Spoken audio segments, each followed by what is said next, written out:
За өнөөдрийн мэндийг хүргэе манайхаа. За дараагийн ээлжид түүхээ хамтдаа сонирхцгаая. Уулын савдагтай учирсан бүсгүй гэсэн нэртэй аимшигын түүх байна. 30 насны сүүлрээ ойртох тусам эр хүний хайр халамж үгүйлэгдэж тэр бүхнийг мэдэрч чадахгүй явах нь аимшиг болж хувирдгийн бэлээ гэсээр бүсгүй яриагаа эхэлсэн байна. Тэрээр өөрт тохиолдсон учир битүүлэг явдлын талаар нэн уг ярмаар байна гэсэн чи нэр хаягаа нууцлахыг хүсч байсан гинэ. Олны хил ам хэцүү болохоор аргачихгүй биз. Ингээд түүхээ хамтдаа сонсоцгоё. 3 жилийн өмнө намар анхны цас унсан цэврүүн өдөр. Хэдэн найзтайгаа хамт хотоос зайдуухан гарч альжаал ядаргаагаа тайлах санаатай явсан байна. Над чиг 30 гарсан ганц бие бүсгүй амралтын өдрөөр гэртээ юу ч хийх билээ дээ. Тийм ч учраас үеийнхэнтэйгээ хаяа нэг наргиж зингхэн таатай санагддаг юм. Тиймээс энэ удаа бараг л би өөрөө уриалаад энэхэтийг авч гарсан байгаа. Засмал замаас салж шороон замаар хэсэг давхсны эцэст битүү модтой нэгэн уулын амандах цусланд буудалсан юм. Ингээд авч очсон юм нааш цааш нь болгож төвхөнсний дараа гал түлэн дугалцгааж агаарт гарч буян хэрэг юу билээ? Арх дарсан сүгнэн халуун яриа өрнүүлж эхэлцгээвэ. Биднийдтэй тавуул явж байваа. Миний 2 найз хүүхэн бас 10 жилийн ангийн минь 2 залуу байна. Эдэж ууж суусаар нэлэн орой болох үед би надаас бусд нь 2-2-ороо хос болж байгааг анзаарлаа. Уг нь би Цэрэнбат гэдэг залууд охин наснаасаа хайртай байсан юм л да. Гэвч тэр 10 төгсөх жил надтай унтсныхаа дараа чи надтай онгон учирсан бол би чамайг насаараа хайрлах байсан гээд нүргөхөө болчихсон юм. Үүнд нь би нэг их гомдож харамсдаггүй л дээ. Харин ч хаяахан өөрөө өдөж хоргоож уулздаг байв.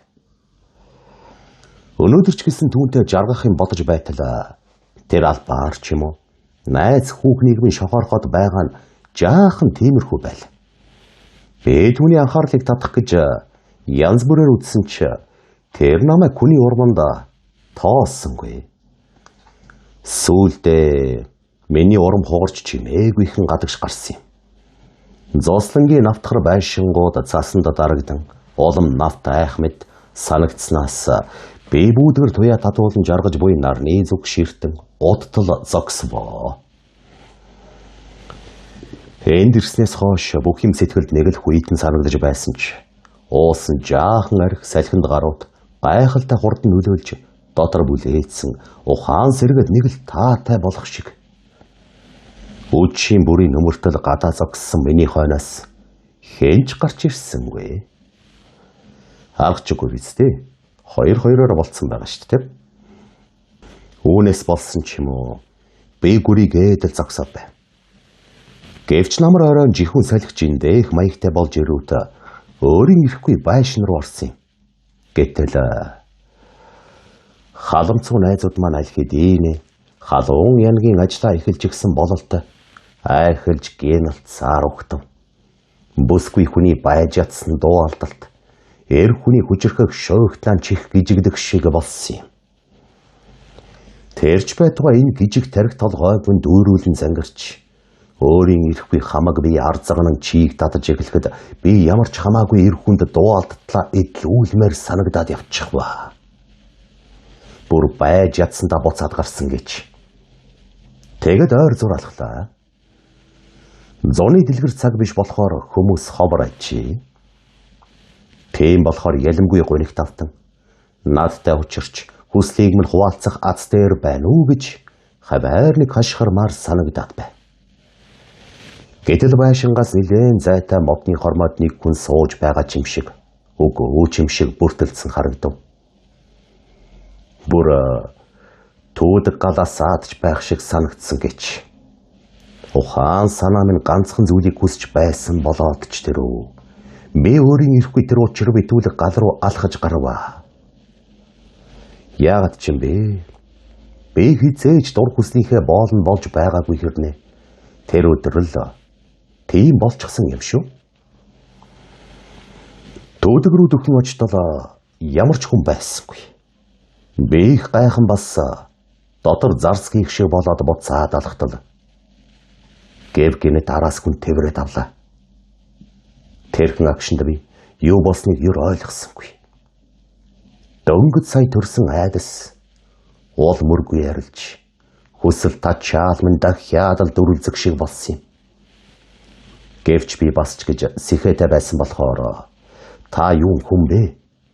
Та байж гээд гараас нь молдрох санаатай зүтгэл нөгөө хүн хачин инхрийхнэр өргөн мод руу орв. Би тэр хүнээс ерөөсөө айгаагүй. Ямар дон шүглэхээр тэгдгийн бүх мэд шууд хүзүүдэж аваад үнсэлцэж эхэлсэн. Айн гүн рүү ороод тэр мөр хүзүү цээж цаашлаад хөхийг мөн зөөлөн үнсэж өнгөлж эхлэхэд би өөрийн ирэхгүй хувцаа тайлж эхэлсэн бай. Хорвоо ертөнцийг мэдрэхэ байсан би байдгаараа тачаадан гинэж байснаа л сандаг юм. Нэг мэдхэд тэр миний чийг даасан нуудгааг минь хилээрээ зөөлөн шүргүүлж байгаад урд өмнө нь юу зээгүй мундаг зүйлийг би рүү минь дүрэн оруулж зөөлөн бүлж эхэлсэн юм аа. Би их л хурдан дур тавьчихсан санагддаг. Ийм хурдан дууссанд би гайхаж бай. Тэрч байтугай дур тавьсныхаа дараа би түүнийг тэврэх гэсэн чи бийд нь хүрч чадсангүй. Царайг нь харах юмсан гэж хичнээн бодсон ч нүдэнд нь юу ч торсонгүй. Яагаад ч ямар нэгэн хүч уйлж дээдж байх шиг. Дур тачаалаа барьж ядахта сэтгэлдээ хий хоосон хүн дүрсэлж энгэр зөрсөн юм шиг. Нэг л сонин санагдаад бай. Сэтгэл санаа урвуулсан тэр галзуу мэдрэмж үгүй болон бүх бие тавирсны дараа саяныг дотор онгойх шиг болоод эргэн тойрноо хажвал ойн чөлөөнд ганцаархнаа нүцгэн хэвтэж байсан юм аа. Мөн яг энэ үед харах үед модод сүртэй шуугин жих дэйхэн их айдас нөмрөөд авч бил. Би байдгаараа гүйсээр байшинд ороод нэг хэсэгтэй л юу ч дуугарч чадсангүй. Нөгөө хэд ч унтах нь унтаад согтоод намайг анзаарсангүй. Би шүнжэнгөө дэв дав хийж хонсон. Тэгээд өглөө болбоогүй юу? Нөгөө дүүдэг галаасч байсан газарт очтол ямар ч үнс норм үзэгдсэнгүй. Ерөөсөө өчигдөр орой энд юу ч болоогүй юм шиг байв. Тэр өдөртөө миний бие нэг л сонин сол байгаад хөдөлгөөс ч дургүй хурч байв. Цэрэнбат хүртэл элдвэр аргадаад дийлээгүй. Түүнийг харах болгонд төрдөг байсан хайрлах хүсэх мэдрэмж үгүй болчихсон юм шиг санагдаад байв. Ингээд яах? Энэ хачин явдал төгсгээд дурсамж төдий болох шинжтэй болсон. Гэтэл бараг сарын дараа нэг орой ажлаас ирэн хувцас олж байтал гэнэт араас нэг хүн тэврээд ав. Ойд төрсөн нөгөө их тачаал яг үүнтэй зэрэгцэн асаад ирэхийг би тэр дор нь мэдэрсэн бөгөөд урдын адил ямар ч эсэргүүцэл үзүүлэлгүй хөшөж орхисон байв. Түүнийг байна гэж мэдэж байсан хэдий ч юу ч дуугарсангүй. Гэтэл зүг зүгээр асч байсан гэрэл гэнэтхэн унтарчихсан. Хэн унтрасныг бүх мэд. Тиймээс л би үл ялэг айдас тавтан тавиач чи хийм бэ гэж асуусан ч нөгөөдөг чинь намайг араас тэрсэн чигээр огцом даран тон ойлгоод юугүй араас хийчих шиг болсон. Тэгээд урдынхаасаа илүү хүчтэй цохиж эхлэхэд хамаг юм амаар гарчхаж буй мэт санагдан би байдгаараа орилж гарав. Энэ гайхалтай секс бас л огцом өндөрлөхөд хоёул зэрэг шахуу дуу алдан дур тавьж би түүний эргэтийн лугшилтыг бүх ээл биеэрээ мэдэрч бай. Энэ удаа би түүнийг дахиад алга болчихвээ гэж айн бушуухан. Битгий яваач. Хэн болохоо хэлээч гэвэл тэр араас тэрвэр хүзүүг нь эргэнүүлэн үнсэх зураа. Чи айхгүй гэвэл би чамд хэлж өгч болно. Гэлээ. Би түнд чамаас айхан битгий хэл баян хүсч явдаг болсон гэвэл үл танихэр надаас хөндөрөн өрөөний болонд очиж суугаад би чамд дүр байдлаа харуулмааргүй байна. Хол байгаарай гэснээ уртаар санаалдан. Би нутаг усандаа тогтой томоотойгоор гайхагдсан хүн байсан юм. Гэтэл нэг өдөр миний нэг найз намар жаандаа буух гэсэн юм туслаач гэсээр ирлээ. Би дуртаяа зөвшөөрч оройхон дидийн дочин нүүлгэлцэж өгөөд хөдлөх болтол найз минь. Чи унаж ирсэн орой манай дүүд өгөөд явуулчих. Цаадах чинь малаа туугаад араас ирнэ. Өөрөө машин суугаад яв. Гэхдээ би зөвшөөрөөгүй. Гэхдээ сайн даж дургуутсан биш л дээ. Амхандаа саваа гүтмэр санагдаад. Тэр надаар дандаа тоглодог байсан учраас энэ удаа нэг сайн айлгая гэж бодсон юм. Тэдний нүүдэл хүн тавьдаг бүр гүйдэлтэй гэгддэг газраар яалтчгүй орой дайрч өнгөрөх нь тодорхой байгаа. Тиймээс замд нь отож байгаад дөхөөд ирүүтэн улаан дээл толгой дээгүүрээ нөмрөөд машины урд дур гүйл. Тэрүүн шүн болсон байсан. Гэтэл нөгөөдөл чинь айсан даа ч юм уу намайг дайраад гарсан да. Би өөрийгөө өгсөн гэдгийг удтал мэдээгүй явсан. Яагаад ч юм бэ? Тэндээс холдох гэхээр холдож болохгүй. Тэгсэн хэрнээ тэнд байхад уйдахгүй, хөлсөхгүй, даарахгүй их л сонирн бай. Хаяа таньдаг мэддэг хүн явахт нь дуудаж уулзах гэж байсан ч тэд намайг харуутаал үхтлээ айгаад явчихдаг байв. Гэтэл нэг өдөр миний байсан газарт баахан лам ирж их дуугаар ном уншиж намайг цасан шамарга, шорон шуурга нүүр нүдгүй балбаж эхэлвэ.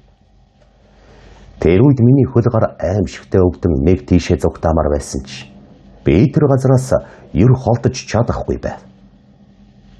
Гэтэл энэ үед буурал сахалтай царигсан хоолойтой хөгшин хажуугаас мань гарч ирэн намайг дагуулan явсаар айн гүнд оруулж өгөөд алга болж билээ. Тэрнээс хойш чамтай таарах хүртлээр ганцаараа амьдарч байв.